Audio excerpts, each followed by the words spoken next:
everything football. Hey guys, how's it going? I'm Sasha. Hey, and this is Romain, and welcome to another episode of Footy Brews.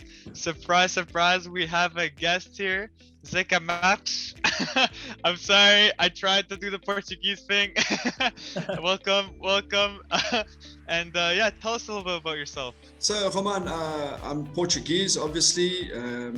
I live in South Africa at the moment, Johannesburg. I'm a professional football coach. I coach in South Africa. I did a lot of TV work as well with Supersport. And football is my passion. Football is my life. That's what we had to talk about tonight, So yeah, that's incredible. How are you liking the Euros so far then? It's very interesting. Some interesting games. It's better than the previous one. I think technically it's a much better tournament. There's a lot of interesting facts coming out of the event. For example, a very low percentages of goals being scored outside the box. So box. Yeah. Yeah, that's true. And late in the second half as well. Yeah. So a lot of the goals are scored inside the big box. So there's a lot of interesting things happening, which normally doesn't happen. And that's mainly due because the teams are so well organized. And we've been seeing every game, with the exception of Portugal, who got hammered 4-2. The other results have been 2-1, 1-0, 2-0. Yeah, So that's true. And we'll jump into the Portugal thing in a bit. But how do you feel about the fans? Finally, the fans are part of the stadium, bring more life to the games. How do you feel? Oh, it's awesome. It's actually unbelievable. When I was watching the Hungarian game and I was dumbfounded by the numbers. I'm like, wow, this is like a World Cup final. Yeah. And that's the emotion is back. And I think that's the difference. Yeah, for the players, it makes a huge difference when you have the crowds back in the stadium. Let's put it this way: without the crowds, and you see the other games without the crowd, there's just nothing to it, So it's great to have the crowds back. For sure. Yeah. And also, me and Romain were actually speaking of the fact that it kind of feels unfair that some of the countries actually have their own home fans, and we, like Portuguese, we have played in Munich and then we played at the Puskas Arena. And I know we did good at the Puskas Arena, but it's kind of like, they have that 12th man. And I felt that was unfair in some cases because, you look at Denmark, who played in front of the whole home stadium, and then we come in Portugal and France, we don't have any of our own home fans compared to them. Do you think that has an effect on the home teams that have those fans with them? Sasha, the way Portugal played against Germany, they'll need 20 fans, home fans behind them, they still wouldn't win. No, that's... It does have a bit of an effect, there's no doubt. Yeah. On various aspects. Number one, a bit of pressure on the referee. Yes. When you have 50,000 fans, it's just every time you're making a decision and they're coming at you, there's a bit of pressure. It's there. You also have the players, the home players, a bit more aggressive because they're chanting. The emotion is there. And then you also have the home fans chirping, bad-mouthing, insulting, that banter with the opposition. So that spikes things up. Yeah. It all plays a role, but I think it definitely plays a huge role at home with the referee. Tough calls, tough decisions, penalties, offsides, those type of, even though with the VAR now it's a bit more difficult, but I think it does influence him. No, for sure. And a little bit, not too much. No, and exactly. And I know some stadiums have had it, some of the stadiums haven't had any of the fans, so it is nice to see. And I know if I was a home fan, I would love to have my fans there. So any big surprise coming into this tournament? Who you were kind of looking at as the dark horse? Who do you think was the favorites? Any of them kind of been surprised to you? I did an interview and I'm doing commentary for a Portuguese radio station during the Euro live, and the first day we discussed the possibilities of who would win. And I said that out of the Portuguese group, I think we'll get one of the winners, but we can eliminate Portugal now. So it's not over. They can still get their act together. But I mean, France is looking really top class. And the more I see Italy, the more I have them as the favorites. I saw them last night. They're just different class in everything they do. And then, then you start looking around and where are the other options coming from? No one in England, we had so much hope on England. They didn't do too well. You know what? What about Belgium? Belgium's looking solid. Belgium is solid, and they were definitely the dark horses. I had them as well to go all the way to the final. Belgium as a dark horse? As a FIFA ranked #1 team dark horse? Yeah, but you know why? you must remember the Euro is more difficult than the World Cup. In some ways. Yeah, because in the Euro you got 80% of the world's best teams playing. Exactly.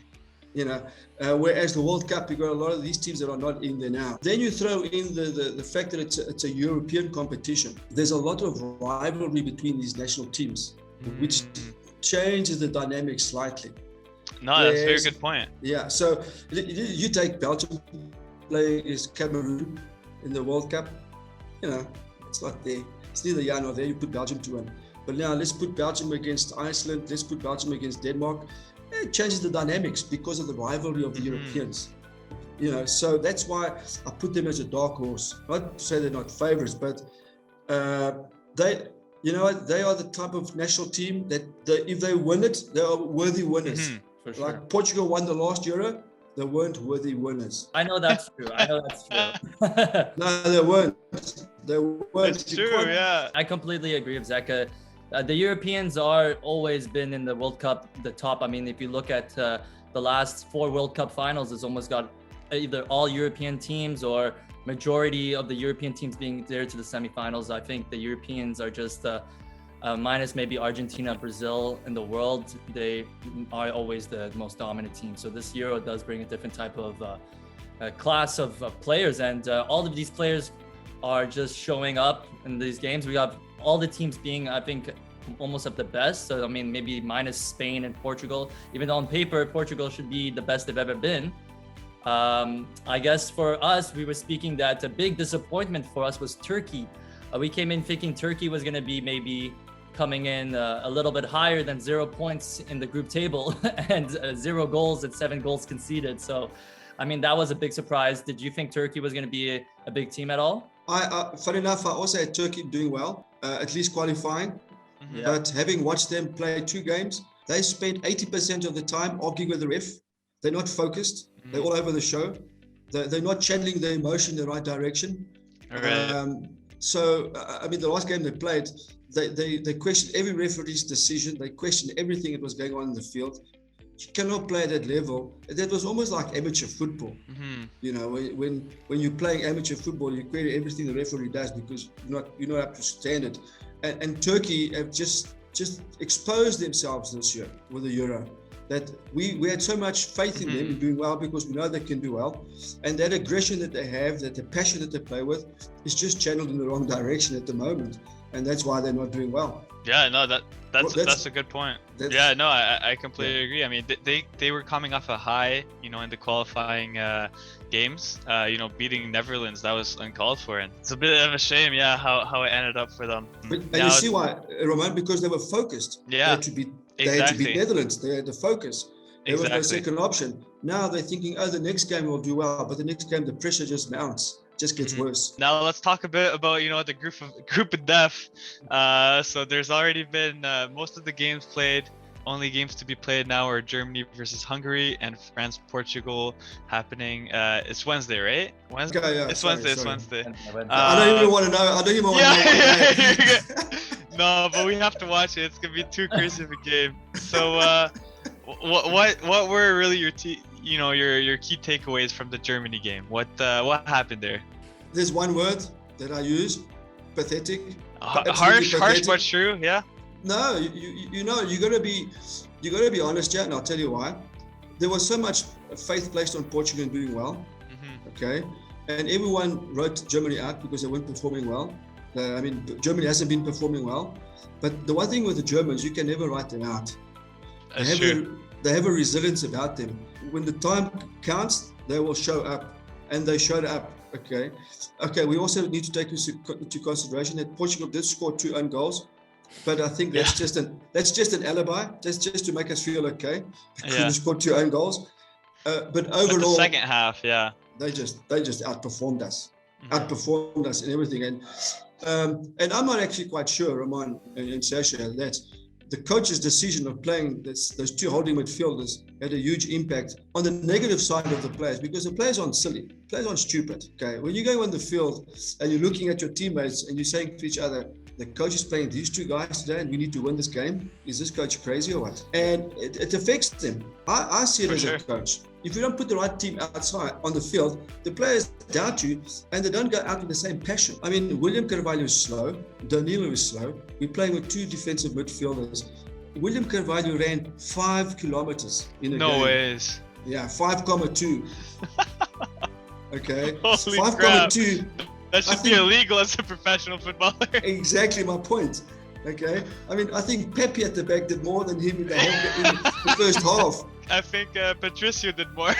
Yeah. So if you look at the whole scenario, the team was, we weren't playing, and we had the wrong players on the field. And it wasn't the first time. We saw Sanchez was left out, and he brought him on. And when Sanchez comes on, the dynamics change. Yeah. We're a bit more aggressive. We play a bit more vertical. And he never learned his lesson. The coach never learned his lesson from the previous Euro, where Sanchez, he did the same thing, by the way. He's almost Sanchez your best player. He's our best player. And he leaves him out, you know. So that is, I think that has a negative impact on the players' psyche. And the guys just don't go out there with the same passion. And you saw when Sanchez came on how the game changed. 100%. 100%, yeah. Dynamic and penetrative football, and right away, beautiful shot hits the post. That also could have changed the game, and hopefully, that goes to show how much he's worth it. Yeah. Roman, the impact that he had showed in the game. All of a sudden, everyone around him grew. There was a different approach. There was a different approach from players, from his colleagues about the attitude was different. They're like, okay, now we can play. Now we've got someone to help us. Let's go. Whereas before we had like this dead cow almost playing next to you. Yeah, honestly. And I saw his, when Carvalho was doing any interconnecting play, it was so slow. Like, you couldn't move the ball up the pit. Like, there's obvious runners, and it was like nothing was happening. And then he passes the ball. I was like, oh my gosh, it's painful to watch. It's such negative soccer in the sense that when you look at what players we have, why do you play to our disadvantage, try to play customized to the Germans?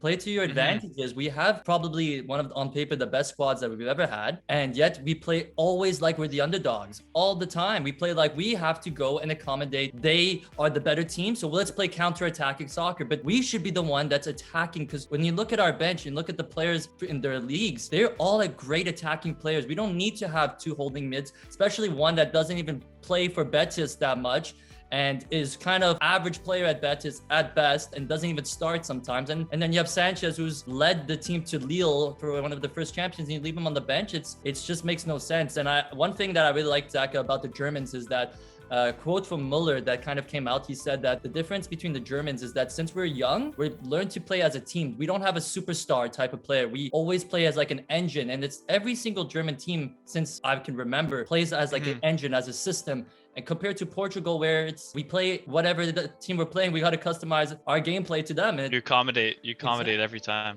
Yeah. And let's look at Sasha made a good point now about William Carvalho. That's the difference. You got Sanchez, who won the league, so he's got a champion mindset. And you got the other guy who's on the bench. Yeah. Crazy. Right? That's got no rhythm. He hasn't played. He's probably feeling down, because when you're on the bench, you're not motivated. Okay, which one would you play? Which one, as a betting person, who would you play? Let's be honest. So let's spin it this way. Why did the coach pick Carvalho? Because he's defensive. He's very defensive. Plays it safe. That's how he played the whole Euro. Let's play it safe. When we were losing 4-1, right, he made a change from Bruno to João Moutinho. That's a defensive change in the sense that Bruno's an attacking mid. He plays CAM. João Moutinho's more of a holding mid, kind of just dictates play from the back. So in that mind, he was holding on to the fact that let's keep our goal average down. So maybe for the next game, we can come out of third place with a positive goal ratio. And that's exactly what happened. He made the changes that made no sense to me. Make the Sanchez change. Okay, I get it. Maybe Bernardo was injured. But take off Carvalho straight away and maybe put Rafa on at the halftime also. Two offensive changes, not go for a defensive mindset and try and hold on to a 4-1 or a 4-2 just because of goal differential. He plays it safe all the time. Yeah, so he has another one for you, Roman. The most expensive player this year in Portugal is a guy called Pelinha, who played at Sporting Lisbon. It was the most expensive transfer. He had him on the bench. Okay. Now this guy, and there's another aspect. The German players by nature are very tall players. They're tall. Very few are short. Okay. Portugal by nature are small or shorter.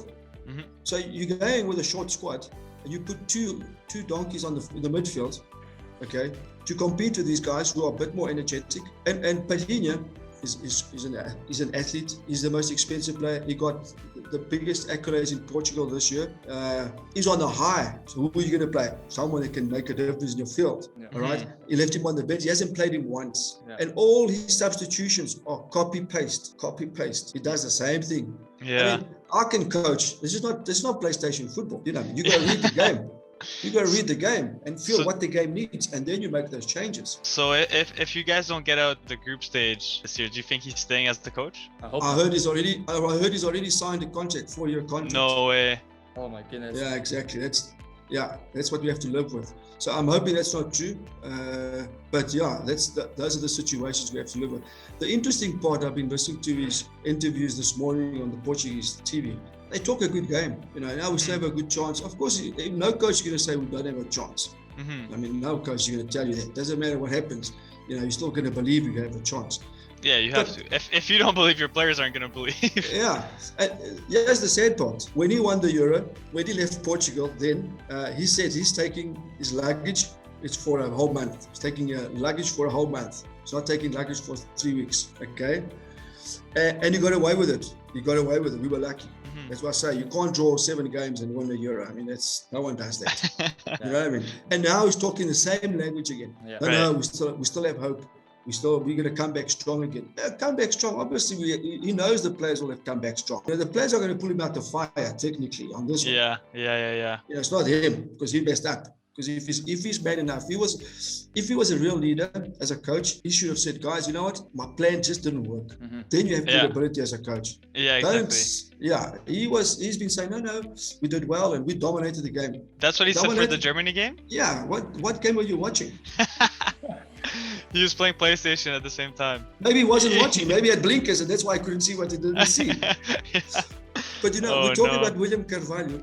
Nelson Smith, the right back, was even worse. Yes. Yeah, he got exposed. Okay. But why isn't he playing Nuno Mendes? He was injured. He was injured? Yeah, he was injured. Okay. So but there was a player, sorry Sasha, that he wasn't even selected to play for the national team, and that was Ricardo Pereira, who plays at Leicester. Yeah. He's a much better player than this guy. He wasn't even selected. Yeah. So that's incredible, Yeah, so those are little things that irritate. When you start looking at the bigger picture, he's made too many mistakes, and that's why he's getting exposed. Hey, he's honestly just so lucky that Portugal has such an incredible squad. Like, you know, they still have João Felix, they have Bruno, they have Ronaldo, obviously. Like, you guys have so many players. Like, even with all these mistakes, you guys are still doing well. So, yeah, it's going to be tough to see the next game. But did you see any of the France games? Do you know what to expect? Yeah, look, France has been solid. You know, every game you play, you know what you're going to get from France. Every game, Mbappe, this like that. They all do what they have to do. And you don't see many tactical mistakes either.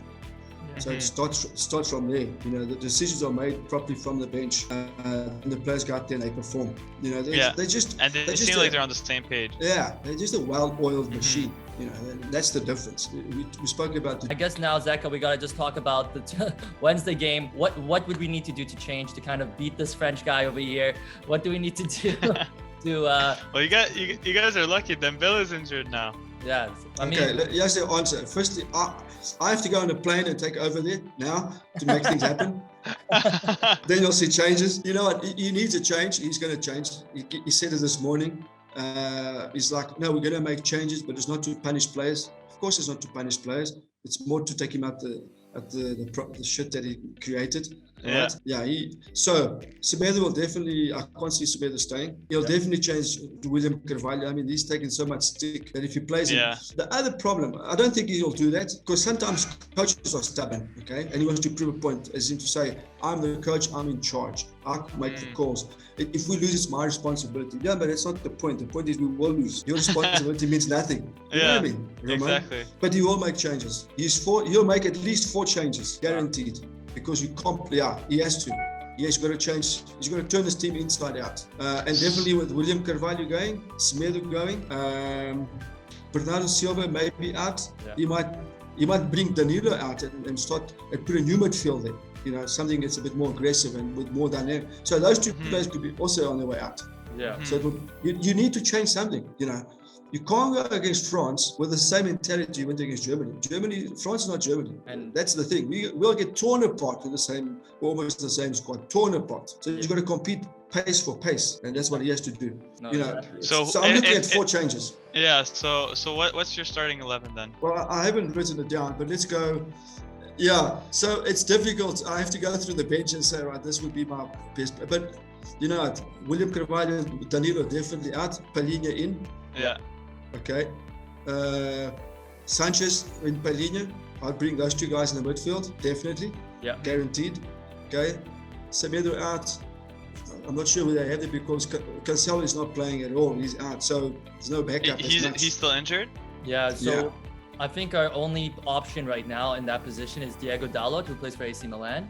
So that's who got kind of replaced because Nuno Mendes is injured and João Cancelo is injured. So the only backup to Semedo is Diego Dalot. There we go. And he's a youngster. Yeah. Quick. Yeah. Playing for that. I think is a good option, actually. It's a very good call there.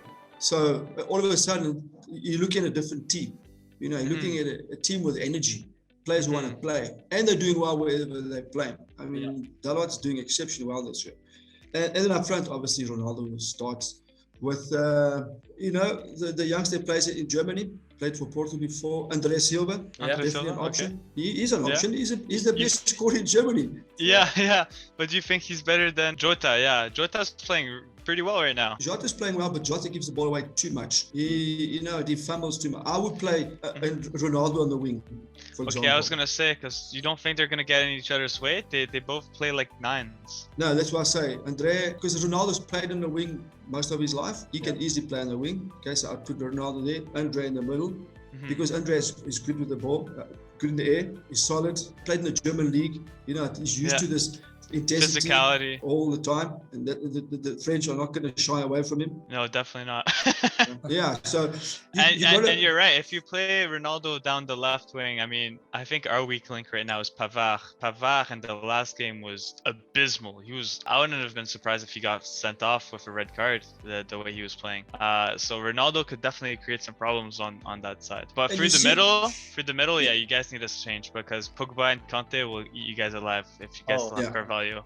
Yeah. And you see, he has the other option. He has the other problem. If we don't put someone to compete with Kante, we'll be taken to the cleaners. Yeah. So we need someone that's young, energetic, and Sanchez can do that. Sanchez can match Kante exactly as close as he can. Yeah, honestly. Kante is a very scary player, and I mean that's exactly it. We got outplayed in the middle, and I mean right now France has probably one of the strongest mids of all the whole tournament with Kante and Pogba. I mean Kante being man of the match through the Champions League, the 2 semifinals against Madrid. I mean he's they just complement each other so well. Exactly. And they're probably the best midfield pair right now. And if we get run down in the middle again, we will get hurt really, really bad. And I think our biggest Ronaldo's on the left, Andre's on the striker. Who do we play on the right? Because Bernardo might be out, so I don't know if he's gonna maybe go for Pedro Gonçalves. I'm trying to think maybe Rafa starts, but I don't know who's gonna compete on the right side. Trying to see, we have what options that we've got. And then there's João's out. Injured. He's also injured too. Everyone's injured? João's injured. Nuno Mendes injured. Cancelo got injured. Three of our main guys all got injured. And so why won't he start Bernardo then? Because Bernardo also got injured halftime. That's why he got taken off against Germany. Yeah. Okay. So we don't know how bad the injury is. So we still got 2 days. 2 days. You can recover. It depends on the injury. If it's just a knock, definitely there.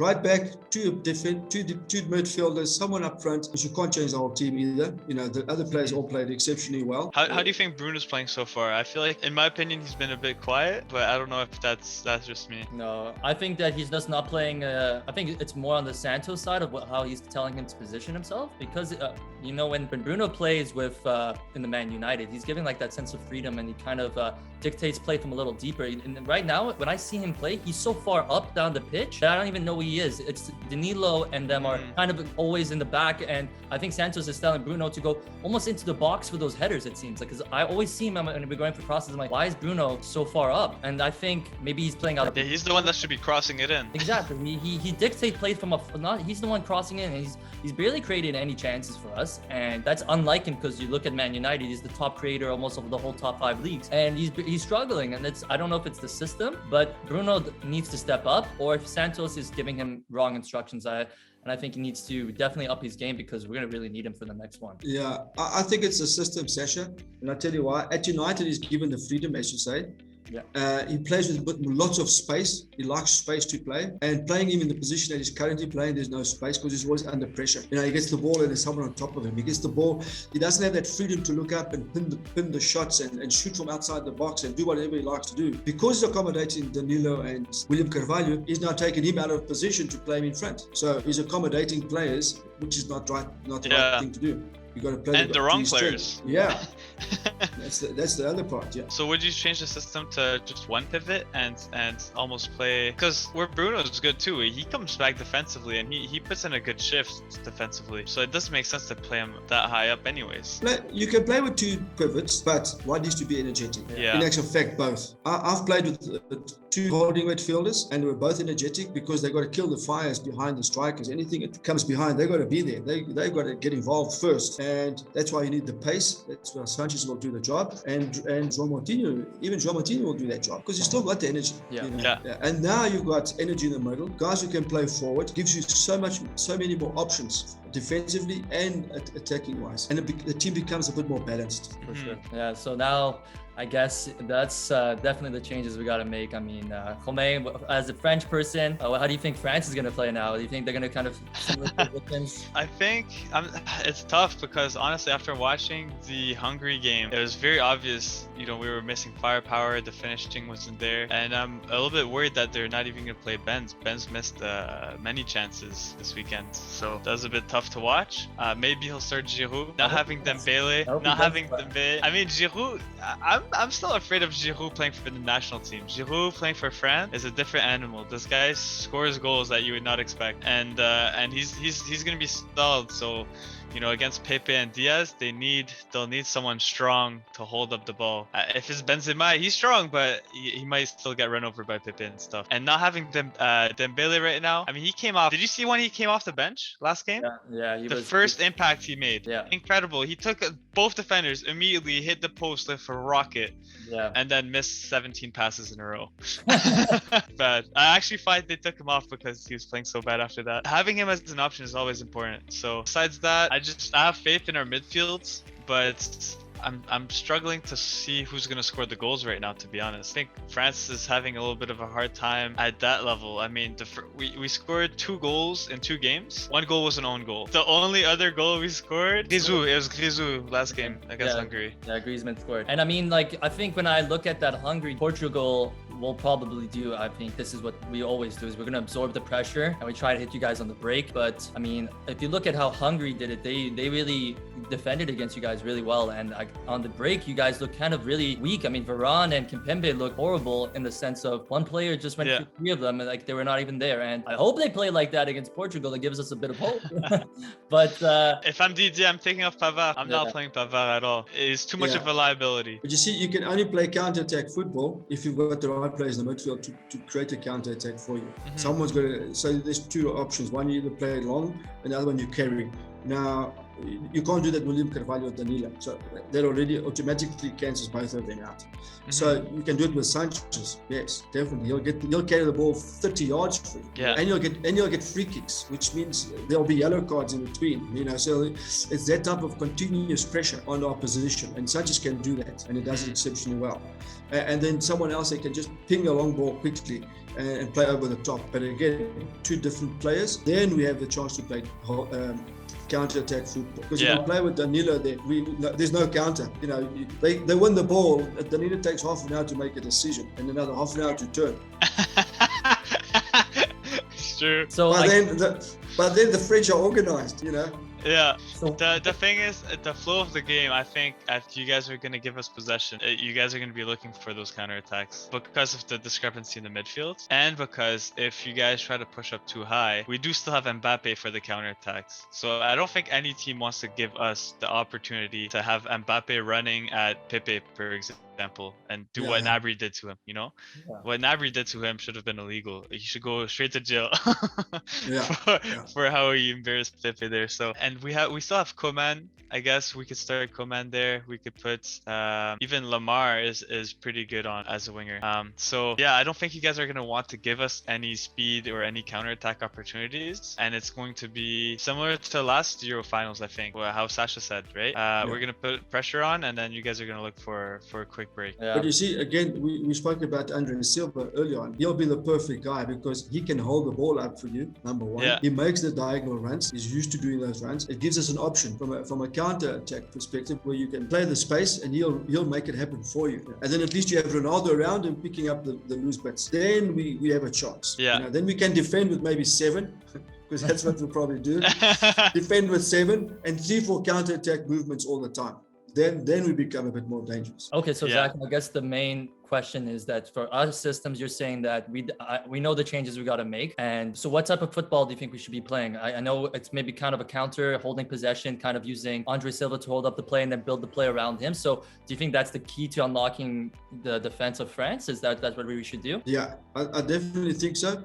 We got to use the space because the more they push up on us, because France will probably think, we're going to defend because we're under pressure now, we have to defend, and they'll be pushing up. And when you start pushing players forward, you're going to create spaces, and those are the spaces that we need to capitalize on. That's why I say it's crucial who goes up front, and it's crucial who plays the midfield because that's going to be the link. The second ball is also key there. When you can't carry on, well, let's keep the momentum going on outside to keep possession. So it's that type of tactical awareness that the players will need. A lot of space, suck in a bit of the pressure because we can suck the pressure. We showed against. Well, we didn't show against Germany too well because we were a bit under the cosh there for the first 5 minutes. We were all over the show, in actual fact. And I mean that's why we scored 2 own goals. Technically speaking, 15 minutes, 2 own goals because the players were under pressure and they couldn't manage that. So if France apply the same approach, we will be definitely under pressure, definitely, and it will take us a long time to recover from that. No, exactly. And that's, I think, one of the biggest things is if I'm France, I know that Portugal seems weak in the first 10 minutes of the game. We are very, very vulnerable and shaky in the back, despite having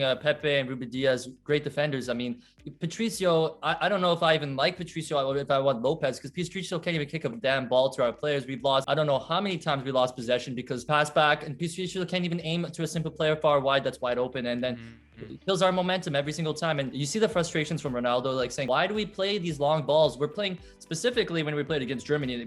You have Jota and Bernardo Silva. Why those even targets? Like, don't ever try and hit them at all. You're getting freaking these Hummels, these guys that are 4 inches taller than him, and you're trying to pinpoint Jota with Patricio going for the long balls on the right and the left. I mean, Ronaldo is the only sensible target. I get that, but I don't know why he tries to keep playing those long balls. So hopefully France doesn't see this video until it shows us our weaknesses. And it's not our style of play at all. Yeah, it's not our style of play. I'm gonna call Didier right now. I'm gonna let him know. I think Roman is the Trojan horse here. Kylian. No, but it's gonna be a good game regardless. So at the end of our episodes, we typically do predictions. Here's like what predictions do you give the outcome of this game? I've got to think with my head and my heart at the same time, so it's a tricky one. We know what we need. Yeah. So a draw. I'm going at for least a draw. Yeah, at least a draw, and then take it from there. But yeah, listen, it's going to be a difficult one. Again, Portugal will come out with a different approach. Again, they have to ask the best out of the players. So as we're speaking, they're already under pressure, which is not what you want to do. You don't want to go into the game last game into the event and you're under pressure. You don't want that. It's never No, it's not pleasant. But then you got to go with the draw. Logically, you got to go with a draw. Yeah, Sasha, a draw. France won't take chances either. They're okay. Yeah, they're not going to take chances. A draw would do us okay. I know they'll want to win though. Of course. Because then we win the group. Yeah, exactly. So So that's exactly, honestly, if you guys were nice, please let us have that draw. That's, I would love, honestly, that, because no, Zach is right in the sense of we put pressure on ourselves because we always have to make up for it in the last game. We always have to like accommodate and rely on other teams. We have to, Portugal shouldn't at this stage, and the team we have, even go to that stage where we have to rely on the last game to kind of keep us through to the next stage. That's with the team we have, we should have been not first or second in the group, because I mean, Germany, like Zeca said, was not probably better than us on paper. And now we're fighting, hopefully hungry ties Germany, or that we can tie you guys and then come third place. That's just typical how Portuguese have been for every single major tournament. We rely on other teams to kind of get us through, and that's just not how it is. So I'm gonna give it a 1-1 draw. That's what I think will happen.